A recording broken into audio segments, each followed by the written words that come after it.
Leaves the Irish as the winningest coach in program history, which says a lot that they never won a college football playoff game.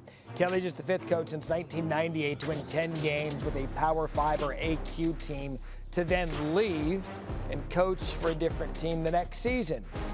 Lincoln Riley also joined that list. What a great day to welcome in our friend Paul Finebaum. Hello, Paul. Look, I thought Lincoln Riley was huge. We were talking about that on Sunday, but this news officially put college football upside down. I want to attack this from LSU first. Thoughts on Scott Woodward's catch? He landed the whale, and that's what we all said he was going to do, because he is the guy that brought Jimbo Fisher to Texas A&M and many other big hires. But we didn't think yesterday he was going to get anyone. I had LSU fans calling me, Matt, saying, has Scott Woodward struck out? Because the reports were he was close to getting Lincoln Riley.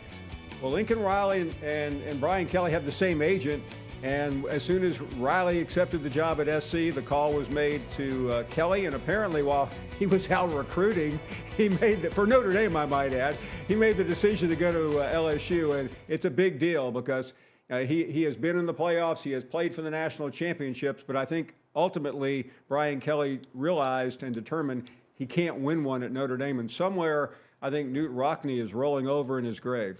Yeah, and it makes you wonder, too, if Lincoln and Brian Kelly and the agent were kind of on a three-way call saying, hey, you want US? Okay, you take USC, you take Notre Dame, and here's where we meet up. But you mentioned that this is Notre Dame football. This is one of the more historic programs in football history. What does it say about the Notre Dame job that the winningest coach of all time is like, you know what, I've had enough in South Bend. I win 10 games every year, but I'm good here. It says that Notre Dame is no longer what it was when I was a kid, Matt, and your parents and grandparents. It was the premier program in America. It had its own television network before games were even on television. But I think that's the undoing. It's not in a league. It plays an ACC schedule, but it doesn't compete for the ACC championship.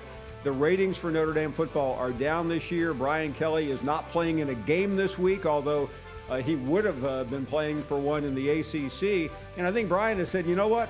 I can't beat the SEC. They beat me every time we play. I'm joining them. And that's why, oh, by the way, well, one other thing, Matt, $95 million contract. Yeah, money. Everybody's got a price to leave what everybody believes is a really good job. But I think that the valid point here is we've seen Notre Dame in the college football playoff, but then when they get on the field with some of these other teams, the talent disparity isn't even close between what the Irish have, which is talent, and then different type of talent, let's say Clemson and Alabama. Who should then Notre Dame target as their next head coach? To me, it would be Luke Fickell. He's at Cincinnati. Remember, he had that interim 1 year at Ohio State, but he's recovered from that and has one of the top teams in the country. He's a Midwestern guy. I think he will be the first call. Other than this, Matt, they're likely to be in the playoffs should they win this weekend. And we haven't seen that in the modern era, a head coach. We've seen assistant coaches in the playoffs, but not a head coach coaching for one team about to go to another. That would be extraordinary.